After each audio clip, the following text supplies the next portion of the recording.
आपने न्यूज़ में सुना होगा जो अभी झारखंड में प्रोटेस्ट हो रहा है, पूरे नेशनल न्यूज़ का ये मुद्दा बना हुआ है। आखिर इसकी जो वजहें हैं वो धीरे धीरे और भी बृहद रूप लेती जा रही हैं। जितनी अनियमितताएं हुए हैं और बहुत बृहद पैमाने पे ये फैलती जा रही हैं। हालांकि कुछ लोगों ने मुझे कमेंट किया और मुझे पता है वो कौन से लोग हैं जो मेरे को कमेंट कर रहे हैं या करवा रहे हैं फेक आईडी के तहत। उससे मुझे कोई आपत्ति नहीं, आप लोग करते रहिए अपना काम।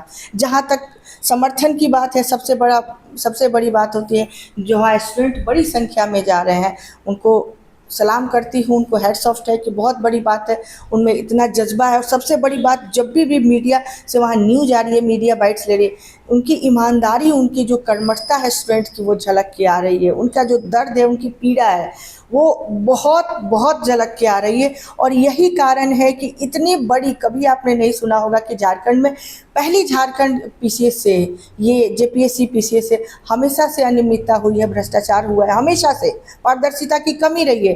लेकिन कभी कोई चेयरमैन को, कभी भी उनके ऊपर कभी भी कोई आँच नहीं आई। लेकिन ये शायद पहली बार है जब एक चेयरमैन को इस्तीफा देना पड़ा, क्योंकि करप्शन उस स्थिति तक आ गई है जिसको रोकना अब मुश्किल है।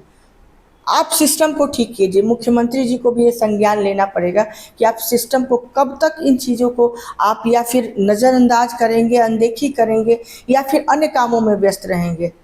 भारत एक पॉपुलेशन डिविडेंड की स्थिति में है, जहाँ की हमारी 65 से 68% जो जनसंख्या है वो लाभांश वाली जनसंख्या है, डिविडेंड की पॉपुलेशन है। और ऐसे में हम अगर युवाओं के साथ उनकी बातों को, उनके अधिकारों को, उनके जो क्षेत्र हैं उनके काम करने का, ये कह सकते हैं एग्ज़ाम देने का जो उनका समय है, उनका जो सबसे ज़्यादा अच्छा टाइम होता है लाइफ का, वो अगर इन एग्ज़ाम्स में बार बार कैंसिल होंगे, पेपर लीक होंगे और ऐसे चलता रहा, तो सरकार को कहीं ना कहीं एक बार तो विवश होना पड़ेगा। और अब समय आ गया है और मानना पड़ेगा, बहुत पीसफुल तरीके से वहाँ प्रोटेस्ट हो रहा है और पूरी नेशनल न्यूज़ जो है वो उनका ध्यान बना हुआ है।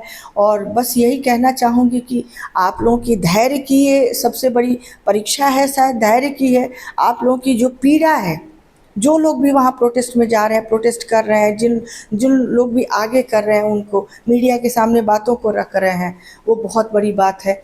और ये आज या कल जब भी ये हो, ये एग्ज़ाम, तो मैंने पहले भी कहा है कि झारखंड में जितनी अनियमितताएं एग्ज़ामिनेशन में हुई है वो रद्द होना है। चाहे 14वीं हो, चाहे 11 से 13 जेपीएससी हो, लेकिन रद्द होना है आज या कल। आप देखते रहिए, वेट करते रहिए, क्योंकि कितने ऐसी चीज़ें, डॉक्यूमेंट्स पकड़े जा रहे हैं, सीआईडी की छापे हो रही हैं, ये सारी चीज़ें हो रही हैं।